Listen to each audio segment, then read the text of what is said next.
everybody, welcome to the Eons Life and Death on Pangea episode 2 live stream. I'm here with a bunch of awesome people. Let's do a little round of applause for all of you and your hard work. Huzzah, huzzah, huzzah. So, I am Callie. I'm one of the hosts. I also manage the paleontology collection at the University of Montana in Missoula, and I'm going to pass it to Gabe. Hello, everybody. I'm Gabriel Phillips Santos. I am the Director of Education at the Alpha Museum of Paleontology and also one of the hosts on this incredible team of science storytellers. I'm going to pass it over to MB. Wait, yeah. Hey, y'all. I'm Michelle Barbosa Ramirez. You can call me MB. I am a geology instructor up here in Seattle, and I will pass it over to Blake. Hi, I'm Blake DePastino. This is my dog Lilith. Oh, that's so cute. My background is in science journalism, and I am also one of the hosts. My dog is not one of the hosts yet, but that's my goal. Need to do another dog domestication episode. Farhan, who are you? Hi, everyone. I am Farhan. I am the writer of the show. And if we do another dog domestication episode, I guess I'll be writing that as well. Yes, a lot of our episodes on our regular YouTube channel, as well as the entire TV series, was written by Farhan. So if you watch all the way to the end of the credits, you'll see his name, and then you can also see a blooper at the very, very end. So keep watching to the end, or you're missing out on all of our ridiculous bloopers from filming that episode. So thank you all so much for being here, my fellow hosts and staff.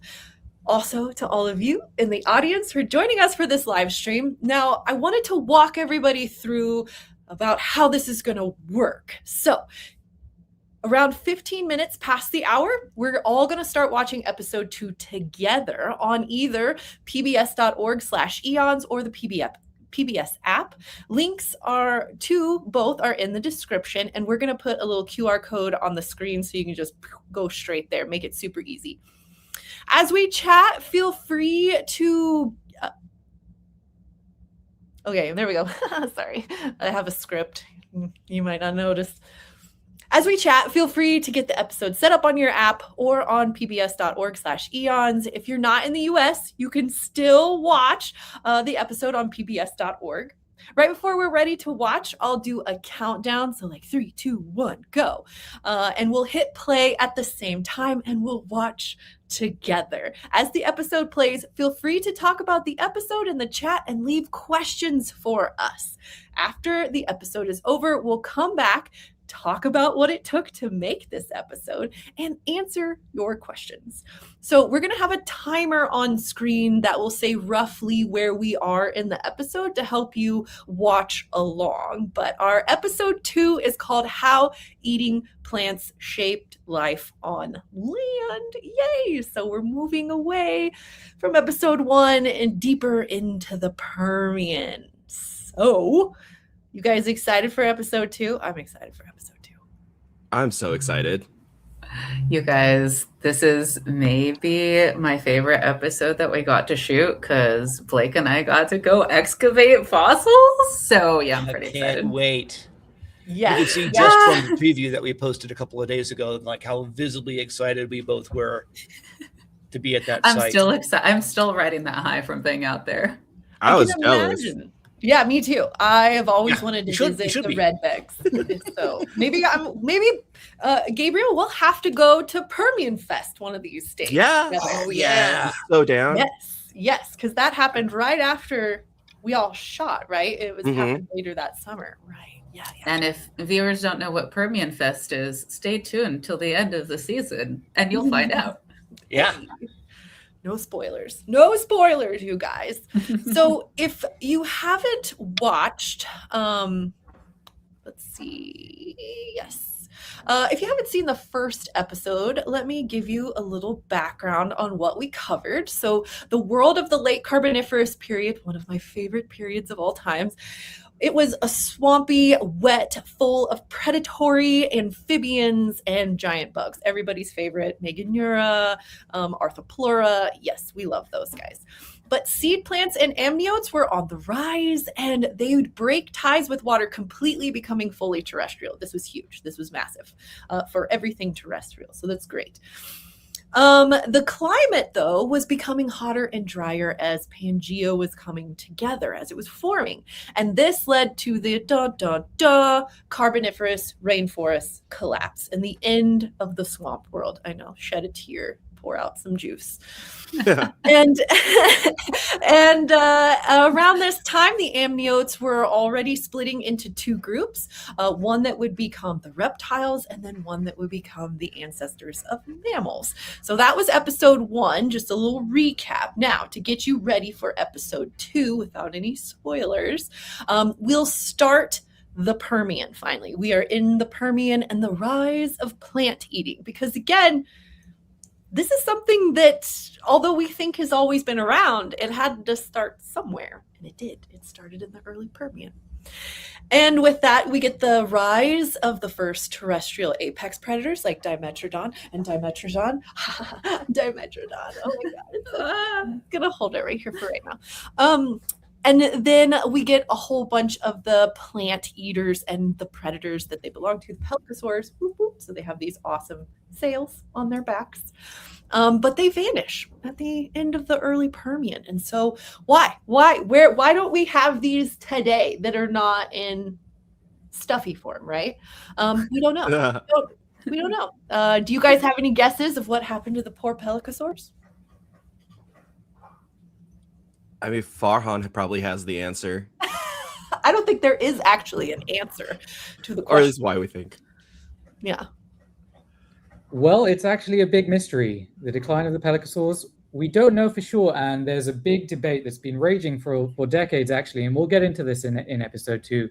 But it's one of the big mysteries of the early Permian. What happened to the pelycosaurs, and why, after doing so well, do they suddenly vanish? I know, and why we don't have these amazing sailback synapsids where, no spoilers, I'm not going to tell you what a synapsid is because the episode's going to tell you what one is. Ha ha. I filmed, for this episode, I was at the National Bison Range, about an hour north of Missoula in St. Ignatius, and it was freezing cold. It was so cold. It was so cold. I think you can see the breath from the bison in a couple of shots. Very cinematic. It was. It was Great. beautiful. And we had the whole place to ourselves because, again, we got there at the butt crack of dawn. And it was freezing cold. It was absolutely freezing cold. Nobody could feel their toes or their fingers for the entire shoot. But you also get to see my vehicle. The glamour shots that your car got on that episode. I know. And it should Sponsor be a us, commercial. Bronco. It definitely should be a commercial. So, yes, I am most proud of my vehicle. Well, I took over your office for this episode, Callie, so. Yeah, I know. A lot of the scenes from the first episode, I'm sure you saw the little projector looking down a row of kind of cases. That's in the collection. And anytime you see us drawing or attempting to draw, that was also in the collection, which was actually kind of a nightmare to shoot in because it's very loud and there are a lot of noises. And there was a lot of individual noises that actually got names. Do you guys remember any of the names? There was like the plane or something, right? There's snakes. Snake, I remember that one. That was the one I had to keep cutting for. Yeah, the vents. Yeah. So my collections room is right next to the boiler room for the building. So that's why we had so many lovely noises. And I cleaned up really, really good for the shoot. And it turns out our sound guy, Tuna, was like, no, you cleaned too good. It's too echoey in here. You should have left all of the boxes and junk. But I didn't know how far the shoot was going to be. Like, I didn't want you guys to see all of my junk in the collection. I moved it, and it made it a little bit more echoey. So just to make sure that we're all on the same page here, because we've got about 5 minutes before we actually start watching this together, we are going to go to either pbs.org/eons or the PBS app, and the links are in the description, and we're going to throw a QR code up on the screen to make sure that that is going on. And when we're ready, oh, there it is. Ta-da, the QR code. And when we're ready to go, we'll do a countdown, like 3, 2, 1, and then everybody's going to push play at roughly the same time. Some of you guys may have ads. Some of you maybe have longer ads than others. That's okay. We're going to watch it somewhat together for the most part. While we're chatting here, make sure you're getting your apps going, or the pbs.org/eons. If you're not in the US, you can still watch this at pbs.org. Do the countdown, watch it together. Then we're going to come back here, meet us back here, and we'll answer some questions. So be sure to be putting some questions at pbs.org/eons or on the app if you have questions for us, and then we will answer them afterwards, which is really, really great. I'm so excited. And again, we're watching episode 2, and it's How Eating Plants Shaped Life on Land. Huzzah, huzzah, huzzah. Huzzah! Huzzah! I'm so excited. Oh, There's a special great. cameo in this episode, right? Special cameo. I will let people figure out what the cameo is. Okay. All right. Huh. All right. Keep an eye out. Besides Kelly's Bronco? Besides my Bronco? Because that's the most amazing cameo there is. No. It's a minor cameo is my vehicle. But very excited. Yeah, because what's funny about the Bronco, they were gonna rent a rugged vehicle, and then they're like, wait, Kelly, can we just use your vehicle? And I was like, say less. Say less. Are you kidding me? It's gonna be on the screen. So yeah, there were so many shots of that. so many shots. But I am very excited about this episode. Blake, you were out in the field with MB. Indeed. Gabe, you were in the collection for this episode. Yes. And then I was out at the bison range. That's right. Yeah, if folks have only seen episode 1, they might not know that every single episode we're flipping around who's doing what. So you'll see everyone in the collections ones, everyone out in the field ones. I think only you and Blake, Kelly, were at the Black Box Theater. Is that right?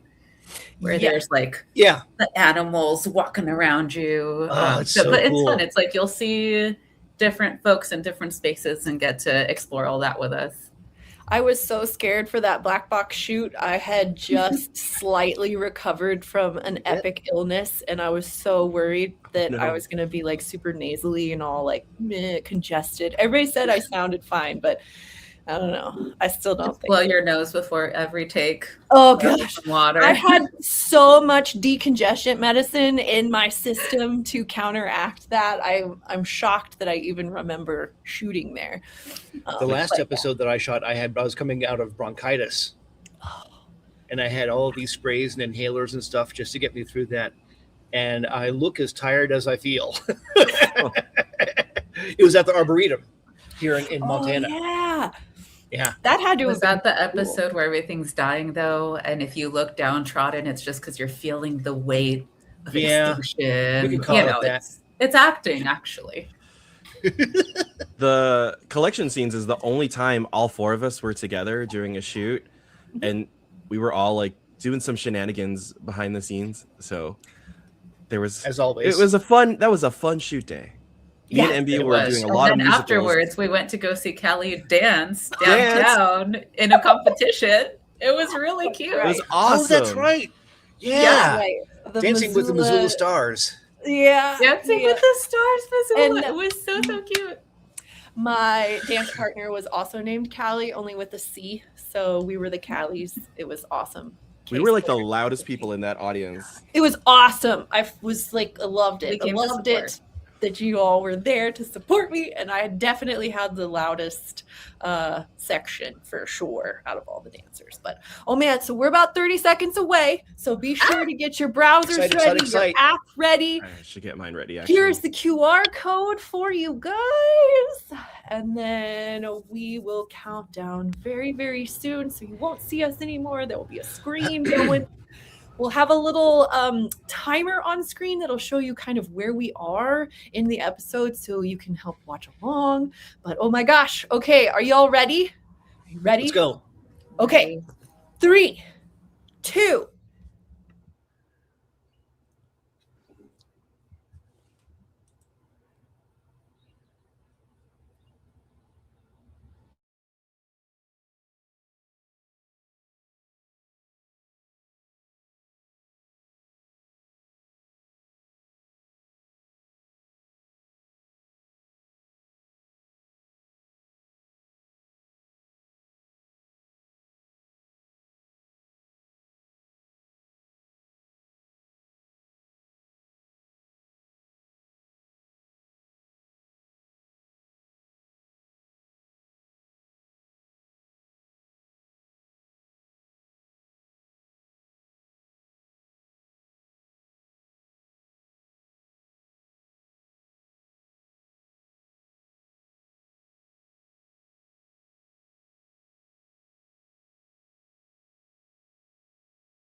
That was fun.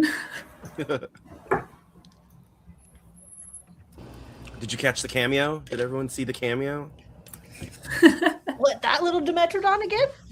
We talking about that?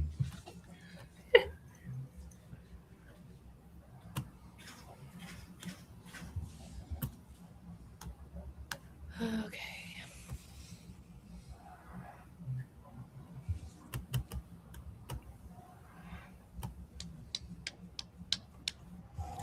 Woo! Yes, episode 2. Oh my goodness, this is so good, so good. Thank you for all of your questions. Holy smokes, there was a lot of them. We got to some of them in the chat, but we will get to some of them. But I want to start it off. I want to know, what was the coolest thing you got to do or see that didn't make it into the edit without giving away too many spoilers? Anybody? For this episode? This is our only live stream I think that we're doing for the series. So we'll have something from another episode as long as it doesn't give it away too much. No spoilers. Ooh. I have one for this episode. When we were at the dig site, the first part where we started, we were looking at super tiny little stuff, right?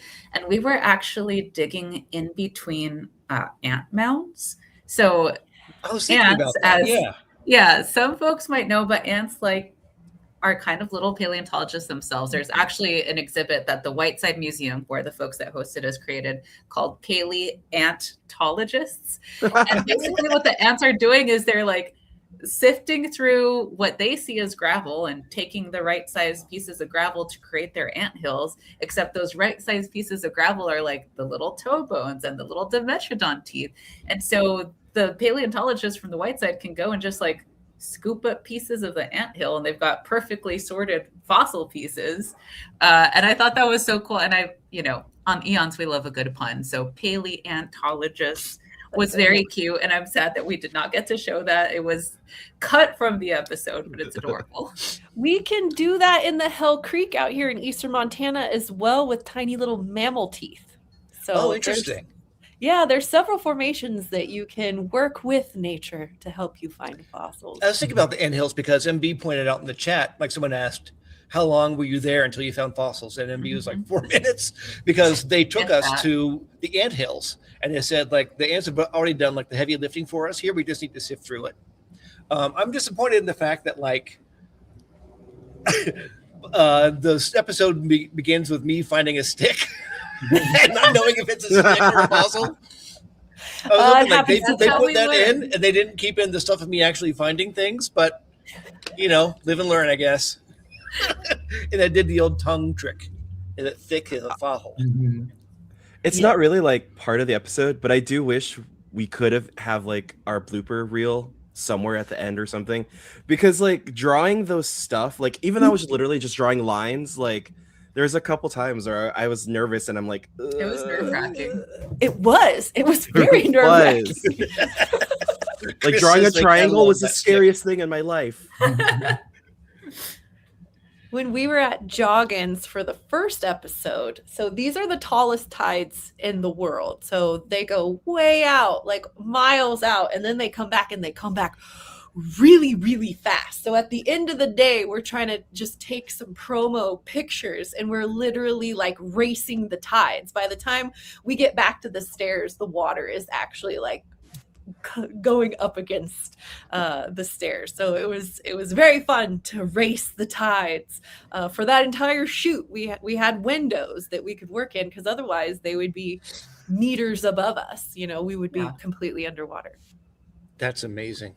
We have episode 3 when we were at the Guadalupe Mountains. Oh my gosh, we were hiking into this canyon, and we needed to get up the canyon to film, but it was a very thin little ledge that was maybe a foot wide, and it was going straight up, and we were carrying all the supplies with us, right? We had 2 cameras and all the sound stuff, and it was precarious and scary, and there were no railings. It was not a true trail. We were going just off-roading with this stuff. I think that was maybe the most exciting part of the shoot. Not exciting as in yay, but exciting as in my heart was racing, and I was don't die right now. Don't drop the camera, and don't drop yourself. Yeah, I hope everyone appreciates the trials we faced making the show. The hikes with camera equipment, the tides, the ants.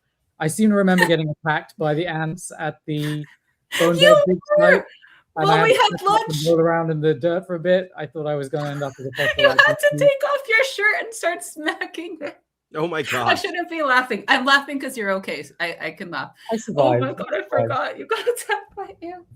A lot of blood, sweat, and tears went into this show, and I think it comes across. That's amazing. Well, we have some audience questions. Let's see here. Let's just start with the very first one in the list over here. What did the early land vertebrates eat, if not plants? So, like, what were they eating? Each They were other. eating plants. Algae. Frog eat frog world, okay? Froggy frog world. Yeah. I- Eating each I'm other. sorry. I do actually really love that line, Farhan. Yeah, I know. I love that I got one pun in there. I'm allowed one per episode, so I have to pick wisely. But in There's some terms good of ones. things we're eating, I think it's a mixture of like detritus, so dead decomposing biomatter. A lot of the giant insects of the Carboniferous were doing that for a long, long time before anything was eating living plants. And then it was just eating each other. So food webs were short back in the late Carboniferous through early Permian, a lot less complex than they are today. And eating dead stuff and meat, but very little plant digestion going on. Yeah, that's great. Yeah, just stuff. I really liked this question. Any idea what's with the pokey out bits on a Dilophosaurus sail?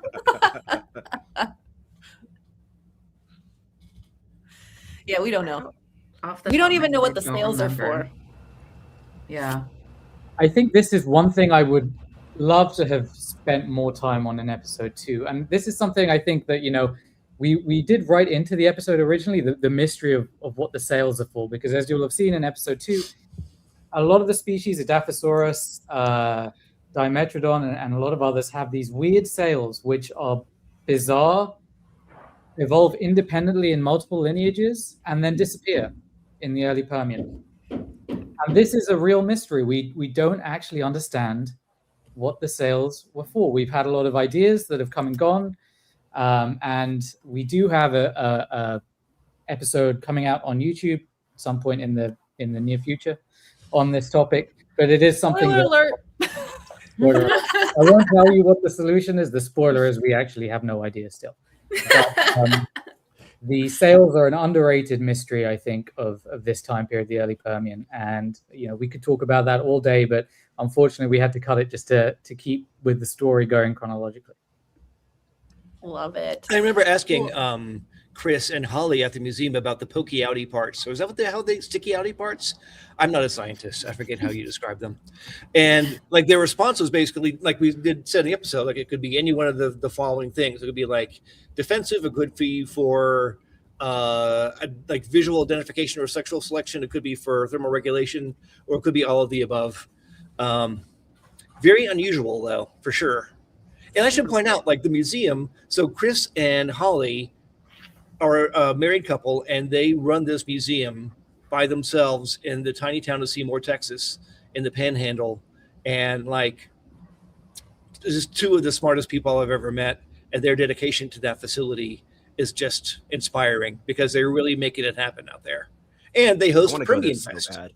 Yeah. Permian Fest. Spoiler, I think we but they host Permian Fest. All go to Permian Fest. We should go to Permian yes. Fest. Go to Permian I Fest. want to go there so Permian bad. Fest actually last year got a special screening of episode 1 of Eons. So you never know what could happen if you end up at Permian Fest. Crispy. So good. And it's usually what, at the end of the summer?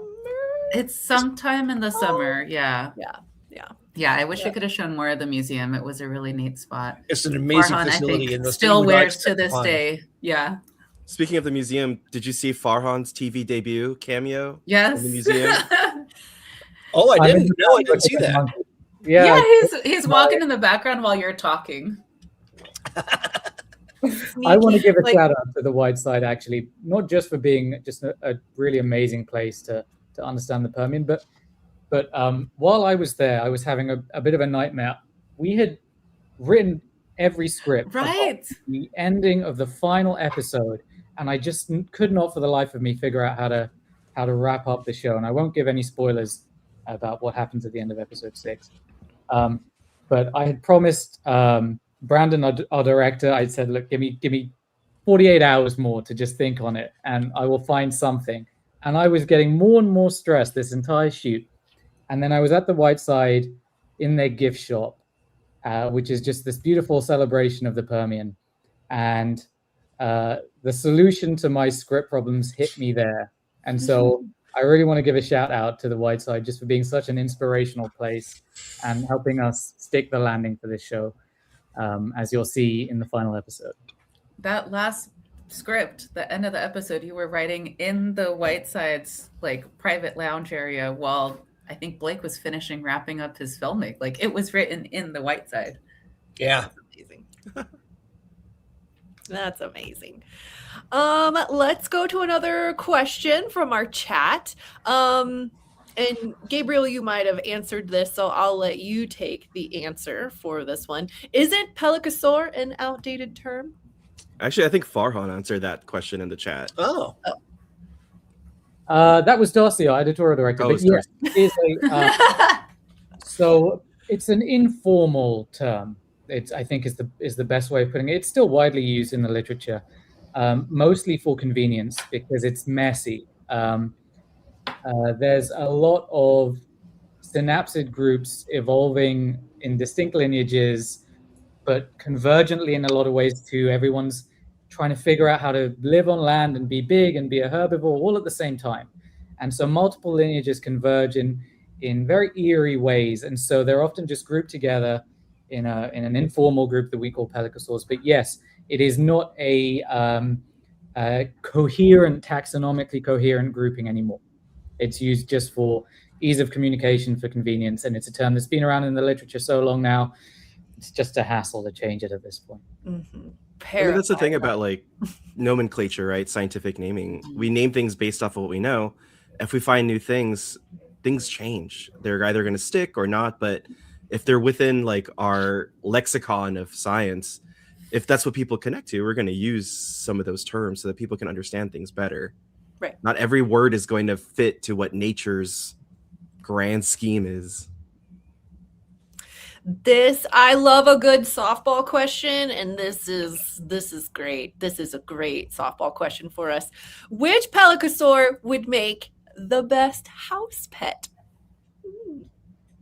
I think a Dilophosaurus because it eats plants, so I wouldn't have to worry about it wanting to eat me personally. But that's... They also had a very cute nickname for it at the White Side. They kept calling it a Daffy. And so I am now partial to the Daffies. Oh my God. And then Dimetrodon was, of course, a Dimmy. So you've got your Dimmies and your Daffies. I love the Daffies. The Daffies. Oh my God. That's it. My audacity would want the Dimetrodon, but that's only because I want to teach it High Valyrian. And oh my God, Gabe. you know how cool that would be, right? It's not going to Dracarys. I don't have to have it Dracarys. I should be like, Likiri, Dimmy, Likiri. It would just sound so fun. Oh my God, you're such a nerd. But isn't like right when you walk into the main gallery at Whiteside, it's like here be dragons or whatever, right? Like, yeah. I mean, I see where you're going with it, but my goodness. Yeah. My goodness. You know, what is you look for it? Go ahead. We refer to Dimetrodon as one thing a lot in this show, but I think the truth is Dimetrodon is a genus with a lot of species in it, and I think they came in a range of sizes, so that might be the most convenient one to pick. Because like various breeds of dog, you could just pick the one that suits your living situation. You know, if you've got a lot of kids, you probably don't want the big apex predator, but you can get one of the smaller chompy guys that you just need to throw some meat its way. Not Grandis. I don't want Grandis. Just Don. Do you think when they were like little babies, like just hatched, like do you think their scales were like soft, like squishy, or like, and they kind of like flopped over until they got strong to stand up? Aren't there bones in there? Yeah, but they could be all the way ossified. It could be a little bit of cartilage when they're first. Their Look, spines you know, would they- grow anyway, too. So right. So you like, oh, little baby one. Anyways, anyway. there was a little baby ontogenetic one with this little like folded sail. Oh my god, I must invent time travel. I must. Ooh, this is a good question too. This is a little bit of a softball. This is a competition. I love me a good competition. Who has held the oldest fossil? So who on the team has held the oldest ancient dead thing in their grubby little hands? I've I held think my PR is Cratic bone bed. So that's my PR. It's a Permian, like early I Permian. can go older. At the Alf Museum where I work, we have stromatolites that are 1.2 billion years old. So that's like the oldest thing I've ever held. Okay. Yeah, the first thing that came to mind for me was the first fossil I ever found was a trilobite in the White Mountains out in the Mojave, and it's like a Cambrian trilobite. But then I remember, so that's in the field. And I remembered at Gabe's museum, they have those stromatolites that are billions of years old, and I did. So I've technically touched a 2 billion year old fossil. Okay. So we tie. Well, no. No. There she goes. There she goes. Queen, go. So we have stromatolite material from two places that can beat you. So one is just here in Missoula. We have 1.5 billion year old Mesoproterozoic rock. But in our collection, I have stuff from Australia that's almost 3 billion years old. So 2.75. The shark-based stromatolites? No, they're not. You can Those barely are alive. even see. They're still, still ancient. They're still ancient, but they're still alive today. I actually have a stromatolite with me right next to me because I'm getting ready for my stromatolite tour. But I was gonna ask, how old are the stromatolites that we're gonna be seeing in 2 weeks, Callie? Because about Callie and I are 1 going to Glacier. yeah, I'm leading a hike to look at stromatolites in Glacier. About 1.5-ish, give or take a couple of 100 million, you know. Pretty old stuff, yeah. Love it. So stromatolites, I mean, basically, if you want to talk about oldest living creature, that's about as far back as you can go. There's not very many that are older than that. I think 3.5 is kind of pushing it. So 3.5, I think, is the oldest from Australia. Yeah, for sure. All right, let's see. Is the fossil record for the Permian less complete than, say, the Triassic? If so, does that mean there is a lot of scope for greater diversity adaptation of animal life in the Permian? That's a good one. Man, the Triassic is weird because it's a evolution or a extinction sandwich, you know? Yeah. So there's an extinction at the beginning, then you have recovery, and then you have a bunch of weird stuff that happens, and then life is like, no, you got too weird. No, stop that. But I don't know. We were just talking about Olson's gap as well, right? Where we're saying, like, is it even a gap or is it just preservation bias? I don't know how we would be able to tell if something is more. Well, like, in general, the further back in time we go, like, the less of that fossil record is preserved, right? Because of just natural geological Those rocks forces. have been reworked over time. So, yeah, like, our it's hard to resolution. say. Yeah. Lower, exactly. But I feel like most environments probably had similar levels of diversity, even if the critters were completely different, you know. So there would have still been a ton of biomass. And again, we are very limited on the windows in which we can see the ancient past. Like MB mentioned in the episode, these lake deposits where you get mudstone, that's a great place to find a fossil. But you know, there are a ton of other areas that are super bad for fossilization, like high alpine areas. Yeah.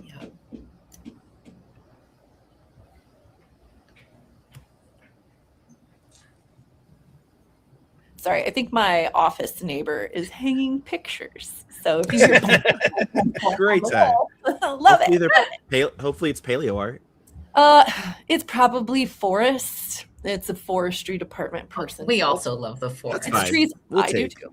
do too. It would be so much better if it was fossils. So yeah, okay, interesting. Let's see the whole Permian. So this is from Darcy. So Darcy is in the chat. She's behind the scenes. The whole Permian is like 50 million years, and so is the Triassic. So how we ever know what complete means? Yeah. So we got 50 million years to work with in a very small resolution of fossil sites. So, all right, I want to just kind of go over some final reflections of this project, feelings, thoughts, vibes. Anybody? This is the vibe I and the know. feeling. I can't believe we did it and it's finally out. My gosh. And the team we got to work with. Mm-hmm. Shout out to our director, Brandon, to Tuna, who's our sound guy, to George and Erica, who were our videographers for the whole project. I mean, it was such an amazing experience. It was so good. It was so much fun. I got to visit one of my bucket list localities with Joggins. I froze my fingers off and toes off at the bison range. Got to hang out with all of you in one spot in my own collection in Yeah. Yes, I agree. I'm so excited that it's out. We've been working on this for over 2 years, and this has been a very, very, very, very hard secret to keep. Yeah. So, really for us. Yes. I definitely didn't tell anybody. So this show launched 9 years ago, right? 2017 at VidCon in June.